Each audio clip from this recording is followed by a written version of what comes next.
Bonsoir.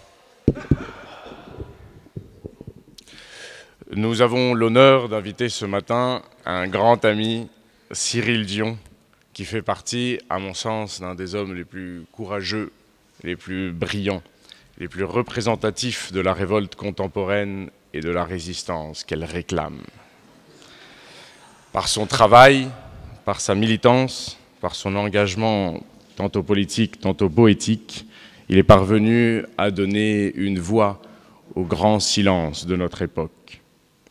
Je l'ai connu d'abord par la littérature, avec son sublime Imago, publié chez Actes Sud, que vous pouvez vous procurer à la librairie Stendhal, avec son merveilleux documentaire Demain, bien entendu, qu'on ne présente plus, puis également par sa poésie, donc peut-être on aura quelques fragments aujourd'hui, quelques exilés de l'oubli, mais ce matin c'est surtout par la clarté et la lucidité de sa parole prophétique que nous l'invitons aujourd'hui.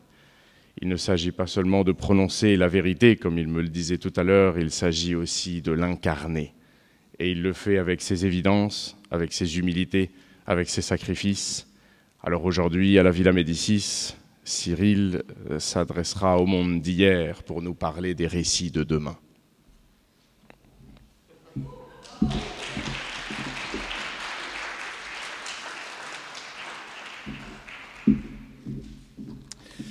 Bonjour tout le monde. Donc je suis désolé pour les autres, en fait vous avez hyper mal choisi votre pensionnaire. En fait il fallait choisir Miguel pour vous présenter, qui m'a vraiment très bien beurré la tartine. Je te remercie beaucoup. Je ne sais pas si c'est traductible en italien, cette expression française de beurrer la tartine. Donc pour les traducteurs, ça veut dire, voilà, il a fait mon éloge. Je voudrais vous proposer un moment qui va mêler à la fois une dimension intellectuelle, bien que je ne sois pas vraiment un intellectuel, hein, mais en tout cas de la réflexion, on va dire, et des éléments plus sensibles avec quelques incursions poétiques et quelques textes. Je vais commencer donc par un petit poème qui s'appelle « Je suis un ».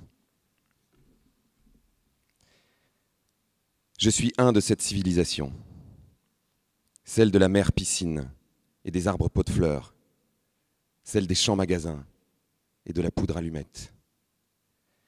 À ce monde j'appartiens, celui des larmes vides et des implants capillaires, des enfants gadgets et des pensées télé.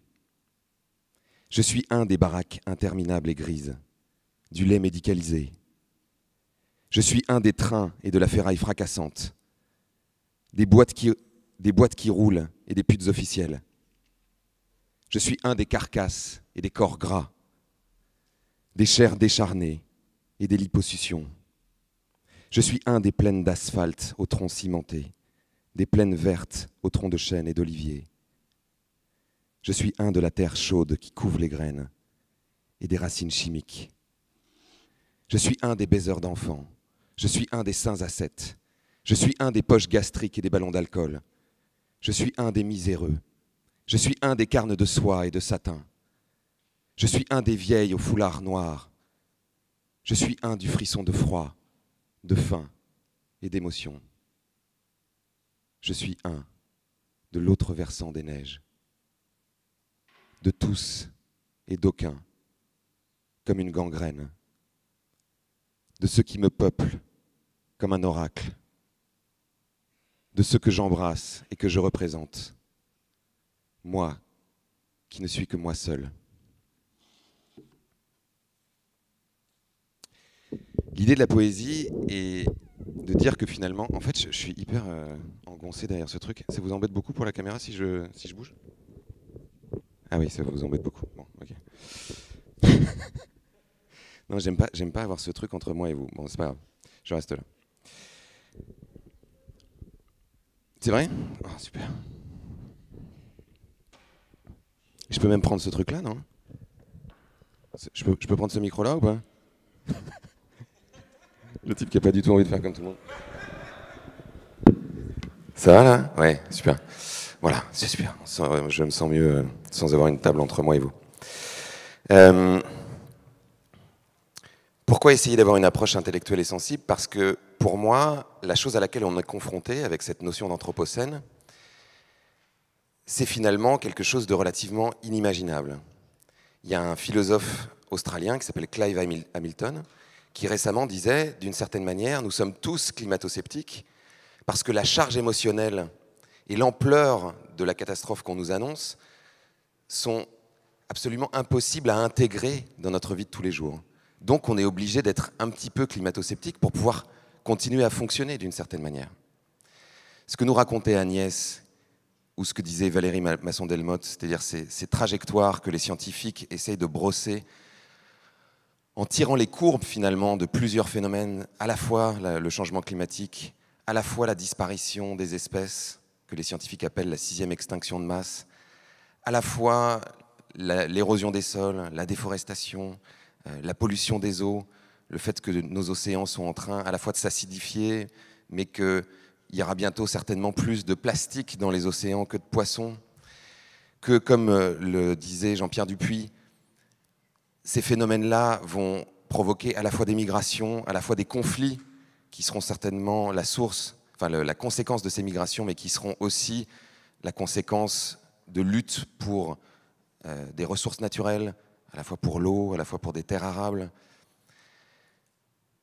Tout ça nous emmène à un endroit donc, qui était le point de départ du film Demain que j'ai réalisé avec Mélanie Laurent, qui était décrit dans l'étude qu'a montré tout à l'heure Agnès, donc cette étude de Elisabeth Hadley et Anthony Barnowski, et puis 20 autres scientifiques qui parlent de cette espèce de tipping point.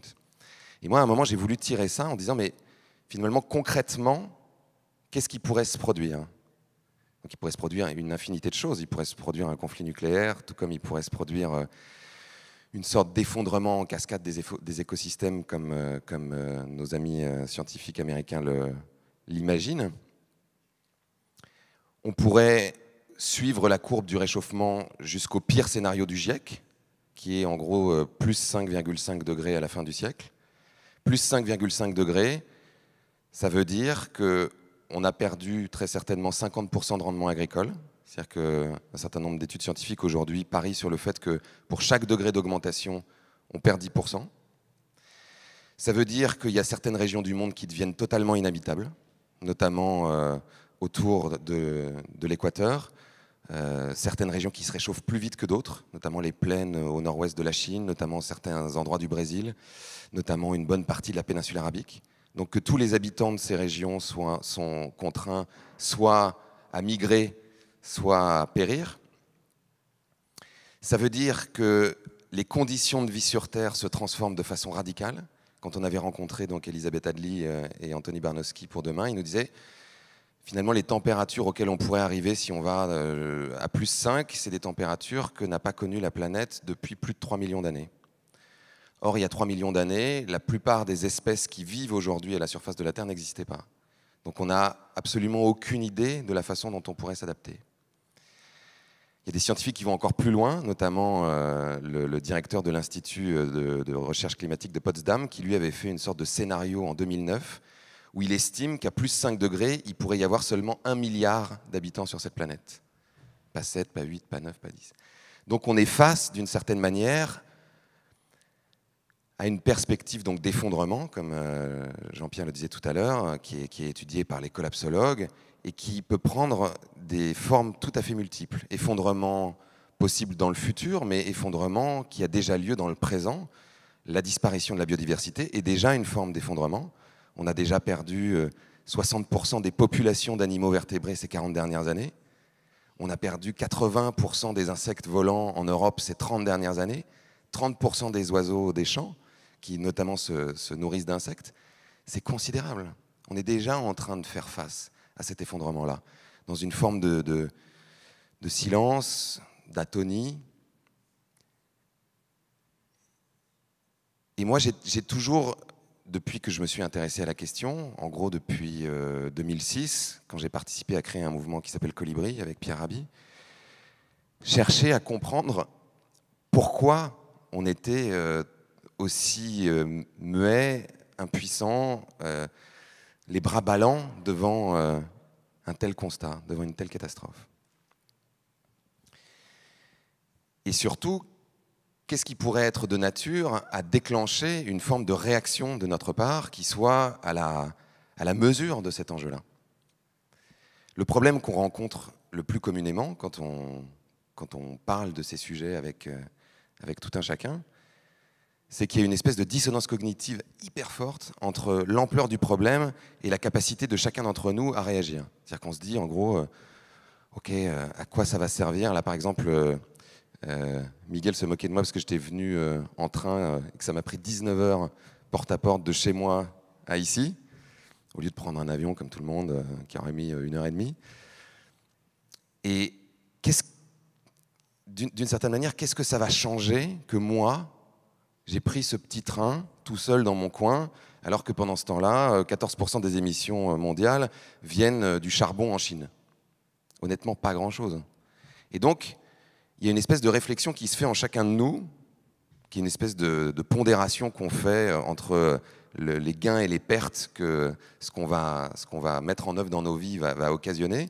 Et donc, on se dit, bon, honnêtement, comme ça ne va rien changer à ma petite échelle, autant le faire, parce qu'en plus, de toute façon, les autres sont en train, eux, de continuer à profiter de tout ce que la société moderne offre, de pouvoir aller passer leurs vacances dans les Caraïbes pendant une semaine, pendant que moi, comme un crétin, je vais rester chez moi en Normandie où il pleut, tout ça parce que, hypothétiquement, si je ne prenais pas cet avion, ça pourrait peut-être aider à ce que le changement climatique soit moins grave, ce qui est loin d'être certain puisque tout le monde continue autour. Donc, d'une certaine manière, on passe notre temps à attendre que quelqu'un d'autre s'y mette pour nous. Quand tout le monde s'y mettra, on verra. Ce qui est plus ou moins aussi la posture qu'adoptent les États. En disant, bah oui, mais enfin, nous, là par exemple, on vient de lancer une action où on a attaqué l'État en justice pour inaction face au changement climatique. Donc il y a 2 200 000 personnes qui ont signé en France.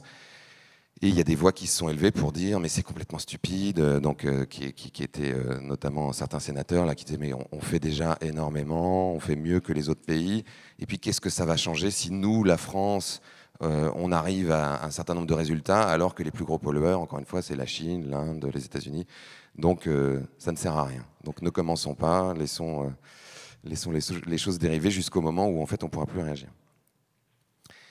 Et donc il me semble que continuer à poser le problème en ces termes-là, c'est-à-dire annoncer la catastrophe et en gros laisser tout un chacun avec la responsabilité de faire des choses dans sa propre vie, ne peut pas fonctionner. Et ça ne peut pas fonctionner pour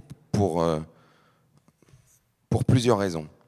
Mais une des raisons, moi, qui m'intéresse le plus, c'est que cette dissonance cognitive, elle ne se traduit pas seulement par une distorsion entre l'ampleur de l'enjeu et la petitesse de notre réponse, mais aussi à travers le récit dans lequel nous vivons, la direction que notre société emprunte et qui est en gros communément partagée. Et c'est là-dessus que j'ai envie de développer cette intervention, parce que c'est là-dessus que j'essaye de fonder mon travail. En gros, mon point de départ est de dire, nous les êtres humains, et enfin c'est pas moi qui le dis, hein, je me suis inspiré d'un certain nombre d'artistes, de penseurs qui développent cette théorie-là, qui est évidemment toujours qu'une théorie, c'est un point de vue sur le monde, que nous les êtres humains passons notre temps à construire des histoires, des fictions. Que d'une certaine façon, raconter des histoires, c'est notre façon d'être au monde. Pourquoi ? Parce que nous sommes des êtres irrationnels. Nous regardons la réalité, comme je le disais à l'instant, à travers une fenêtre, à travers un point de vue. Donc notre perception de la réalité est forcément partielle. Nous en voyons des petits instants que nous capturons. Et notre activité favorite est de donner du sens à ces différents éléments du réel que nous capturons, de les articuler les uns avec les autres et de leur donner du sens. Et ça, c'est le principe même des fictions, des histoires. D'une certaine manière, ce matin, j'écoutais Jean-Pierre Dupuis qui agrégeait un certain nombre de faits concrets, réels, c'est-à-dire qu'il ne colportait pas des fake news, mais ces faits réels, il les articulait d'une certaine manière pour leur donner un sens qui est le sens que lui perçoit et qu'il souhaite partager avec nous. Et quand on commence à regarder la réalité sous cet angle-là, on se rend compte que l'ensemble de nos constructions sociales fonctionnent sur ce mode-là. À la fois à l'échelle individuelle, c'est-à-dire que si moi je me présentais là par exemple, Miguel a fait mon portrait, il a pris un certain nombre d'éléments de ma vie, avec une forme d'emphase et, et beaucoup de compliments, il les a mis bout à bout et il a raconté une histoire de qui je suis, pour vous impressionner et puis pour dire que c'était vraiment formidable que je sois là aujourd'hui.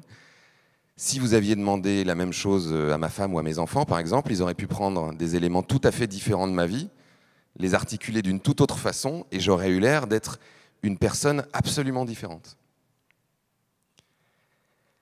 À l'échelle collective, nos organisations, par exemple religieuses, sont fondées sur des histoires, sur des mythes. Hier, avec Miguel et Pierre Ducrozet qui est là, on est allé voir le Moïse de Michel-Ange à Monti. Et on avait une discussion à propos de ce passage de la Bible où Moïse va chercher les tables de la loi en haut du mont Sinaï, où Dieu lui remet ces tables, lui annonce, le prévient que quand il va redescendre, il va trouver les Juifs en train d'adorer le veau d'or. Il redescend, il voit effectivement son peuple en train d'adorer le veau d'or, il rentre dans une colère noire, en ne se souvenant pas que Dieu l'avait prévenu, il brise les tables de la loi, donc c'est finalement la chose la plus sacrée qui soit, et il décide d'appeler les fils de Lévi en leur disant « Ce soir, nous allons en passer 3000 par le fil de l'épée », en oubliant que dans les tables de la loi, il a été inscrit « Tu ne tueras point parmi les 10 commandements ».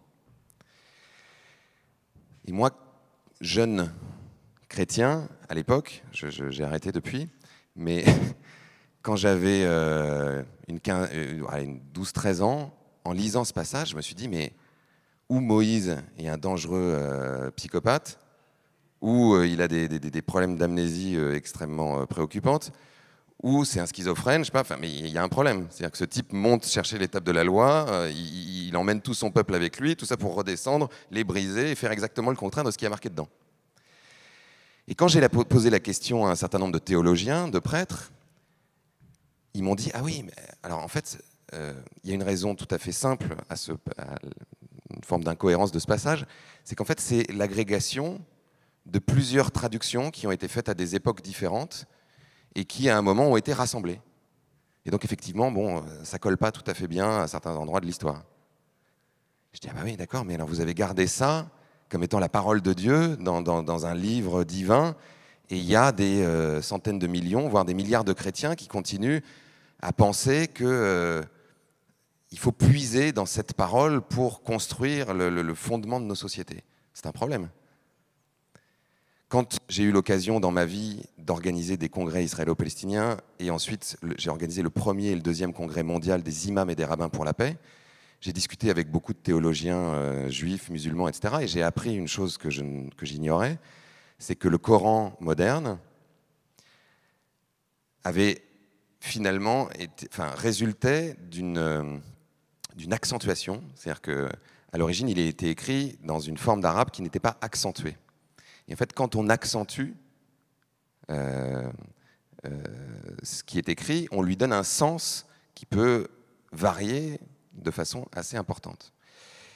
Et au Xe siècle, je crois, ou au XIe siècle, le calife Othman a décidé d'accentuer le Coran de façon arbitraire, en lui donnant un sens qui, évidemment, était en relation directe avec la politique qu'il avait décidé de mener et la civilisation qu'il entendait construire. Personne depuis n'est revenu sur cette accentuation pour dire finalement c'était une interprétation, c'était une fiction d'une certaine manière, c'était une histoire, et pour essayer de redonner un autre fil à ce texte.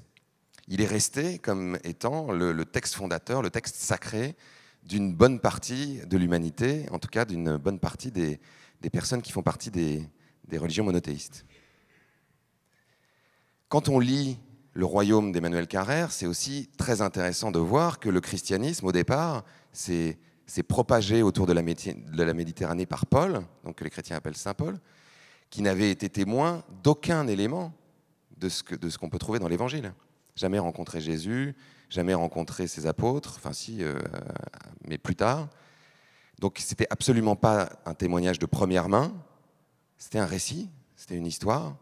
Donc les chrétiens croient qu'il a eu une illumination sur le chemin de Damas et que Jésus lui serait apparu et donc l'Esprit Saint lui aurait conféré une sorte de révélation, mais c'est pas sûr.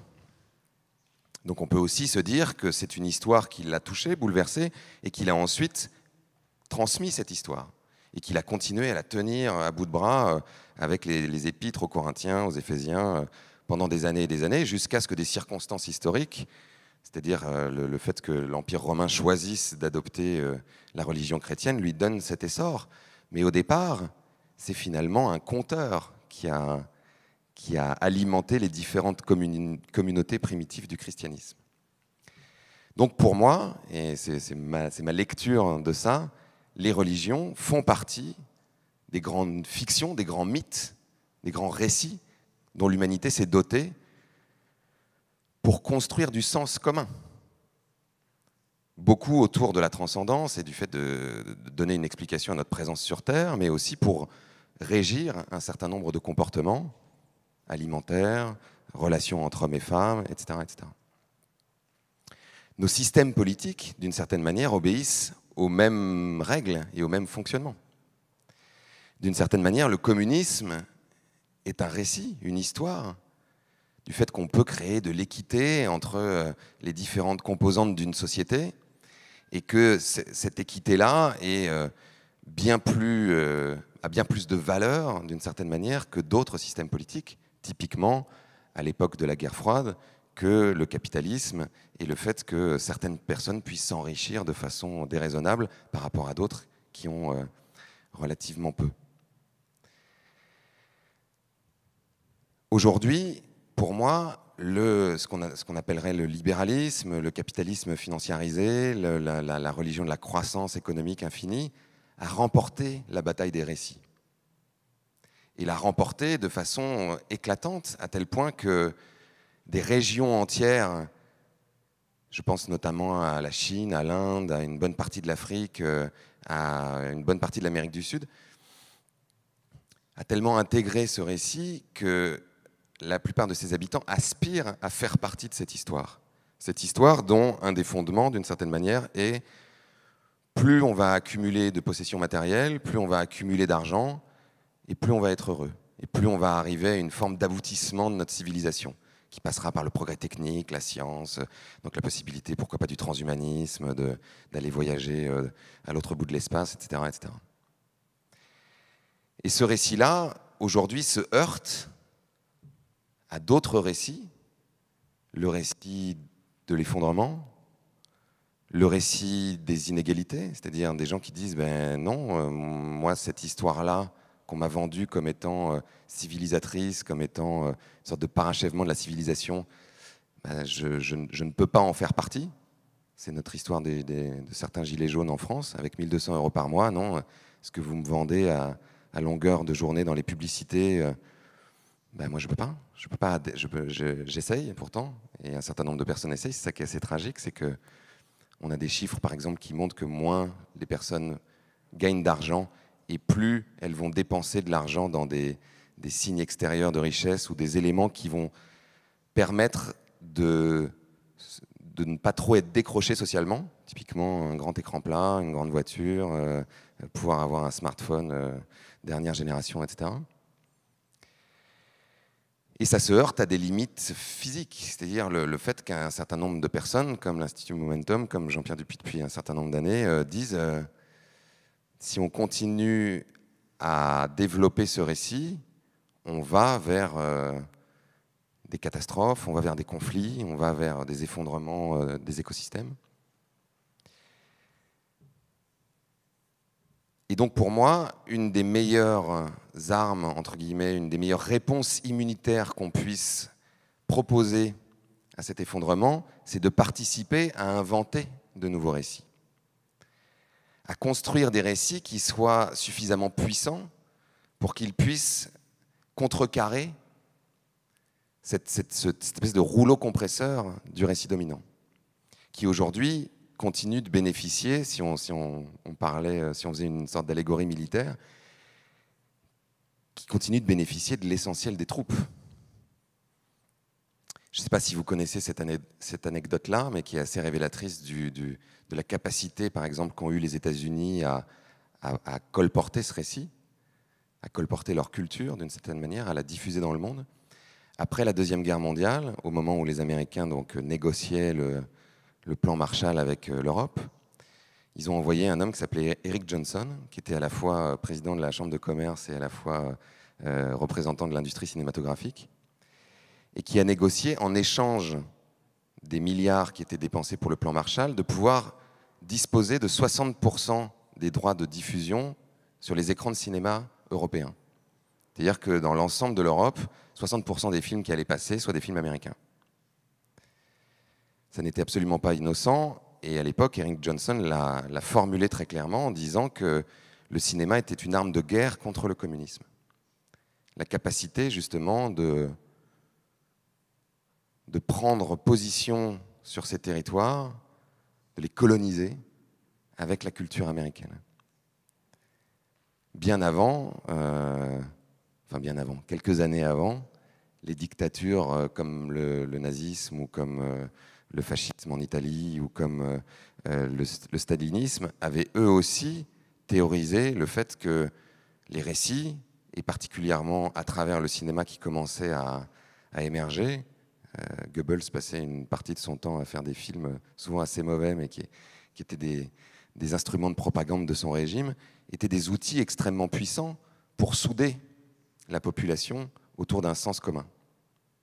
Ce qui explique par exemple un auteur comme Yuval Harari qui dit « Ce qui nous différencie des autres espèces, c'est notre capacité à créer de l'intersubjectivité, c'est-à-dire à partager notre subjectivité avec les autres par le langage, et grâce à ça, de créer la coopération de millions d'individus. » Lui dit finalement, si on regarde les autres espèces, on voit qu'il y en a qui sont très fortes pour coopérer, on parle souvent des fourmis, des abeilles, etc., mais jusqu'à un certain nombre. Au-delà de ce nombre-là, il y a une forme de scission, c'est-à-dire qu'on va créer des essaims, des fourmilières différentes, on va les multiplier. Alors que nous, les êtres humains, on peut au contraire engager cette coopération de façon extrêmement large.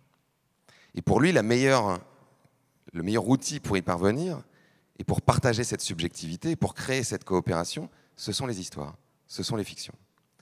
Et il dit d'une certaine manière, plus une histoire est communément partagée, plus un nombre important de personnes obéissent aux mêmes règles, aux mêmes valeurs, au même type de fonctionnement.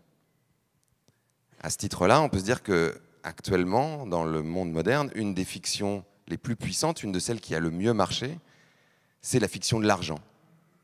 C'est ce que dit aussi Harari en disant d'une certaine manière, c'est la fiction, l'histoire à laquelle tout le monde adhère, ou presque, à l'exception de quelques peuples premiers, sur cette planète. Et donc, il y a une puissance extraordinaire, mais qui n'est qu'une histoire, qui n'est qu'une fiction, qui n'est qu'une entente entre nous. Le fait qu'on décrète qu'un petit bout de papier va valoir 20 € et qu'on est capable de l'échanger contre, je sais pas, un certain nombre de la nourriture ou, je sais pas, ou un pantalon. Encore une fois, c'est une entente. Et cette entente peut se transformer du jour au lendemain. On voit ça, par exemple, quand un pays dévalue sa monnaie. Un jour, elle vaut quelque chose, et le lendemain, elle ne vaut plus rien.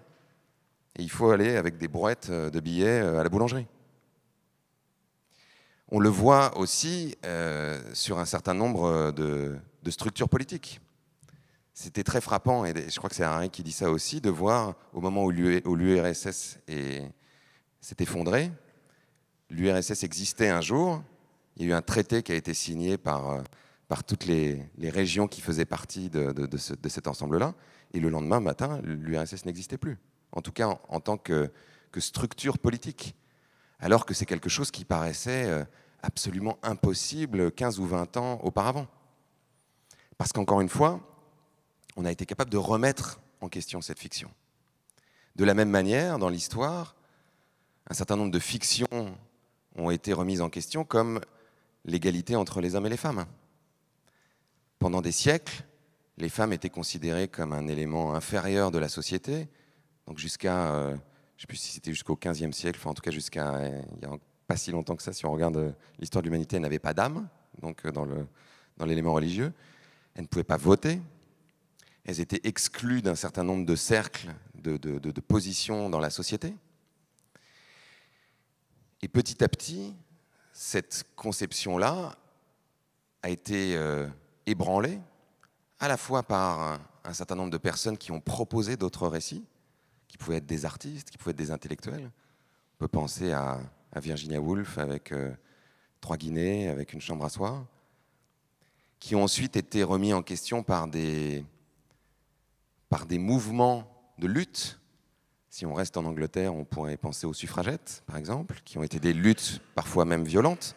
On l'oublie parfois, mais les suffragettes faisaient des attentats.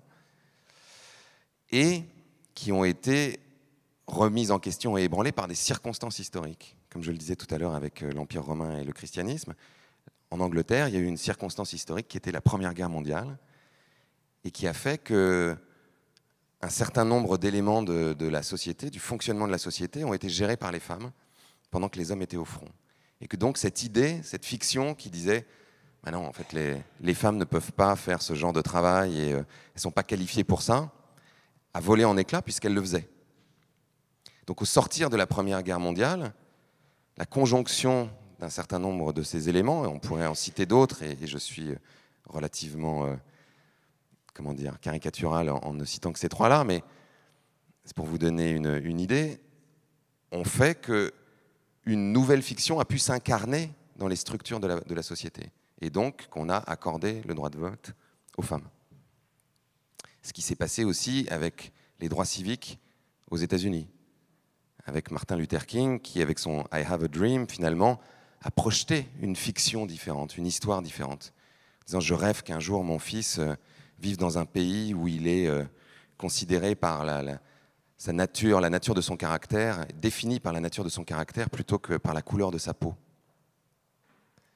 Et ça a fini par se traduire grâce à une lutte qui est bien plus ancienne et qui a engagé beaucoup de mouvements différents, en 1964, par l'abolition de la ségrégation par Lyndon Johnson. Je pense qu'on est au même endroit. C'est-à-dire qu'on est à un endroit où, d'une certaine manière, notre responsabilité en tant qu'écologiste, en tant que philosophe, en tant qu'artiste, en tant que journaliste, en tant qu'intellectuel, mais aussi en tant que citoyen et citoyenne, est de participer à faire émerger ces fictions différentes. De quelle façon ?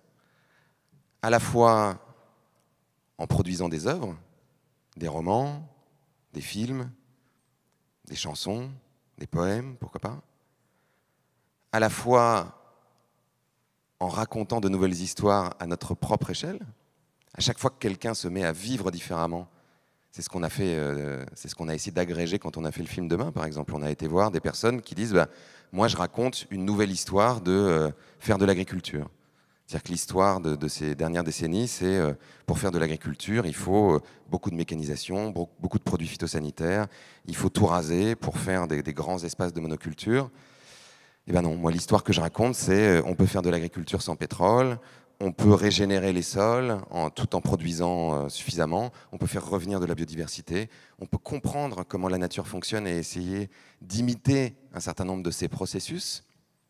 Ça, c'est un nouveau récit. Et ce nouveau récit, s'il est suffisamment désirable, puissant, s'il fait appel à suffisamment de sens, peut devenir contagieux, peut devenir une espèce de virus. Et qu'on voit, qui est encore relativement marginal, mais qu'on voit dans la jeune génération, par exemple, qui s'intéresse à l'agriculture. On voit des nouveaux agriculteurs émerger chez les jeunes qui décident de s'installer sur des surfaces plus petites, d'avoir des pratiques complètement différentes. Quand on est allé filmer, Agnès en parlait tout à l'heure, des personnes qui créent des monnaies locales, des monnaies complémentaires, là aussi, c'est remettre en question cette fiction qui dit que l'argent ne peut être créé que par ou les banques centrales ou les banques privées quand elles font des crédits. On a l'impression que c'est quelque chose d'immuable, que c'est comme ça, c'est la loi, alors qu'en réalité, à nouveau, c'est une fiction, c'est un accord.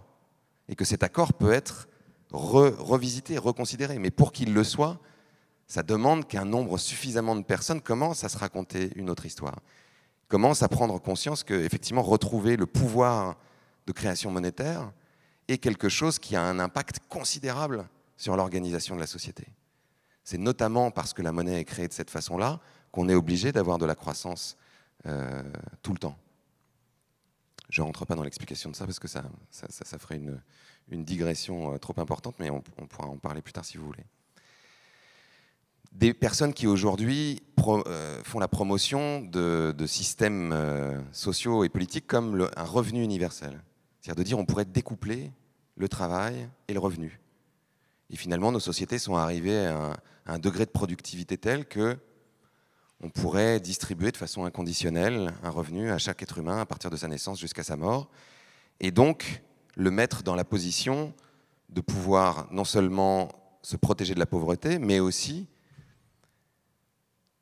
de passer d'une activité subie à une activité choisie, c'est-à-dire de sortir d'une forme de tyrannie du salaire, du salariat, c'est-à-dire ou du revenu, c'est-à-dire il faut aller travailler pour avoir un revenu pour pouvoir survivre dans cette société, à passer à une autre conception de la société où le minimum est garanti, ce qui nous permet ensuite de choisir, de nous dire mais finalement qu'est-ce que moi j'ai envie de faire?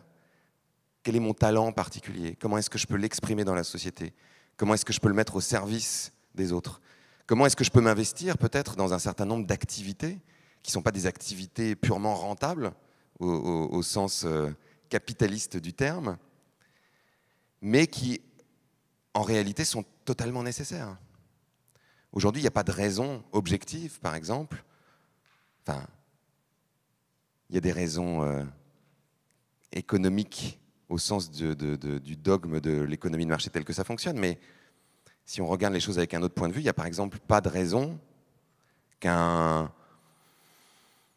prenons un exemple, qu'un banquier, par exemple, de la City gagne, je sais pas, 50 fois plus ou 100 fois plus d'argent qu'une infirmière. Est-ce qu'il est plus utile à la société ou non? C'est pas sûr. On peut même se dire que le travail de l'infirmière est infiniment plus précieux, plus utile, parce que il touche à notre survie, au fait de prendre soin des êtres humains, de les soigner. Alors qu'un certain nombre d'activités de banquiers de Wall Street pourraient être considérées comme tout à fait nuisibles puisqu'elles participent à la destruction des écosystèmes. Dans la fiction actuelle, on trouve ça normal. Dans une autre conception de nos sociétés, ça pourrait être totalement absurde, et voire même ça pourrait être totalement interdit, reconsidéré. Je pense qu'on en est à cet endroit-là. Est-ce que je peux avoir un petit repère temporel ? Non, 5 minutes, super. Et donc, à travers nos engagements, je pense que le démarrage de la révolution, c'est-à-dire que ce que chacun d'entre nous peut commencer par faire pour participer à modifier ce récit, c'est de le modifier pour lui-même.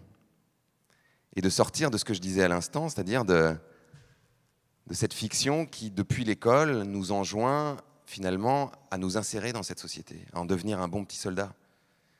Ce truc qui nous dit, quand on est à l'école, voilà, il faut que tu travailles bien pour que ensuite tu aies un bon métier, que tu gagnes suffisamment d'argent et que tu puisses survivre dans la société, rembourser ton crédit, que tu puisses consommer, donc devenir un consommateur et donc faire marcher la croissance, faire marcher l'économie, créer de la richesse qui va ruisseler, etc. Moi, je pense que ça, c'est fini. C'est-à-dire que c'est l'endroit qui va se craqueler. Et qu'à un endroit, il va devenir de plus en plus évident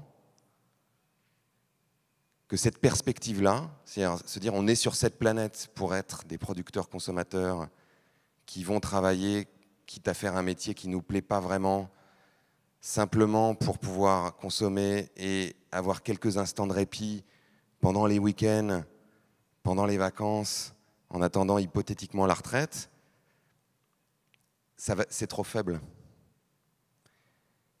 Et que le levier le plus puissant que nous puissions actionner, ce n'est pas celui de la catastrophe, forcément. C'est pas celui de faire peur en disant « regardez, tout va s'effondrer ». C'est au contraire de proposer une trajectoire de sens pour nos existences qui soit plus riche, qui soit plus forte, qui augmente notre bonheur de vivre. Et donc pour illustrer ça, je vais terminer par un poème, comme j'ai commencé par un autre.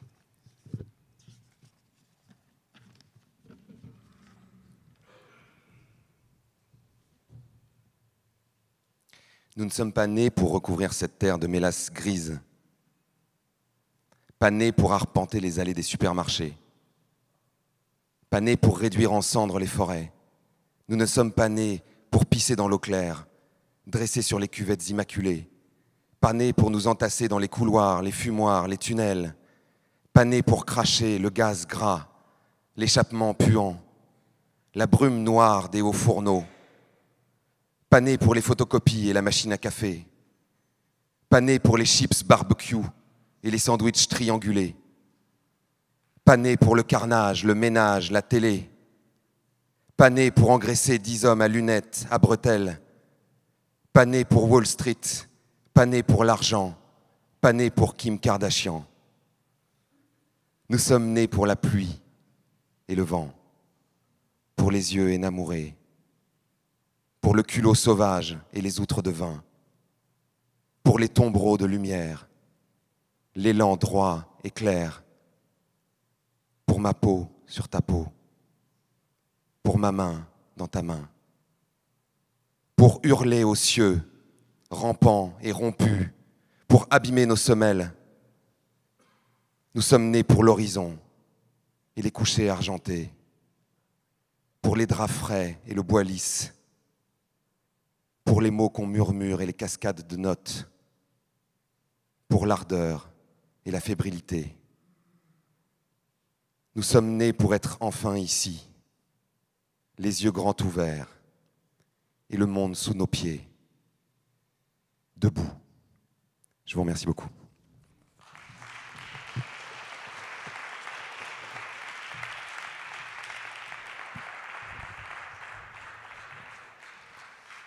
Merci beaucoup Cyril Dion.